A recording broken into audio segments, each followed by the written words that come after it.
अलवरगेट थाना क्षेत्र में रहने वाले शंकर नगर निवासी एक परिवार ने अपनी ही भाभी से परेशान होकर जिला पुलिस अधीक्षक को ज्ञापन देकर न्याय की गुहार लगाई। पीड़ित नरेंद्र और कमलेश का कहना है कि उनकी भाभी तांत्रिक विद्या करती हैं, जिसको लेकर परिवार में काफी खींचतान रहती है और रोकने और टोकने पर उनसे झगड़ा भी किया जाता है, जिसकी वजह से उनके घर का माहौल भी खराब हो गया है और उनका घर में रहना दुश्वार हो रखा है। उन्होंने अपनी भाभी पर झूठी रिपोर्ट दर्ज करवाकर हैरान और परेशान करने का भी आरोप लगाया है। पीड़ित परिवार ने आरोप लगाया कि उनकी भाभी घर में आपराधिक प्रवृत्ति के लोगों को बुलाकर तांत्रिक विद्या करती हैं, जिनके खिलाफ सख्त कार्रवाई की जानी चाहिए। उन्होंने जिला पुलिस अधीक्षक को ज्ञापन देकर कानूनी कार्रवाई की मांग रखी। हमारी भाभी हमको अनशन तरीके से मतलब परेशान करती है, लड़ाई झगड़ा करती है।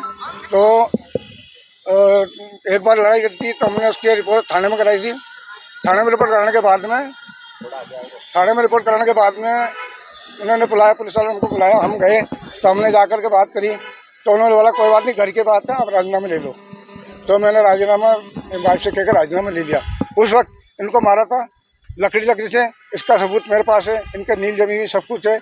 मैंने वो भी मतलब उनको दिखाई नहीं पुलिस वाले को, इसलिए मैंने आज 15 दिन से मेरा लड़का हॉस्पिटल में है उस औरत की वजह से कि औरत हमारे को अनशन गाला बकती है।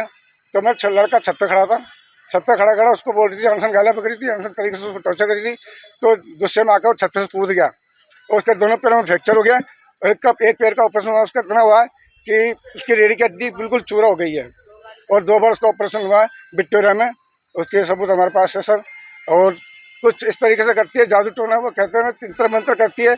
एक लड़का उनके साथ रहता था, उस लड़को को हमने घर से भगा दिया।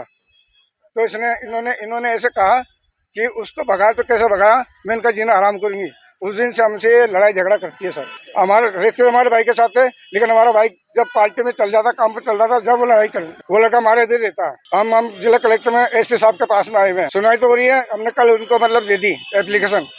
उन्होंने भी हमारे खिलाफ एक महिला मोर्चा है जिनमें मतलब हमारे खिलाफ रिपोर्ट डाली है कि हमने बच्चों बता दें या सब कुछ करते हैं, वैसा हमने कुछ नहीं बोला है। ताजा खबरों के लिए देखते रहें सरेराह न्यूज। अपना फोन उठाएं और सब्सक्राइब करना ना भूलें।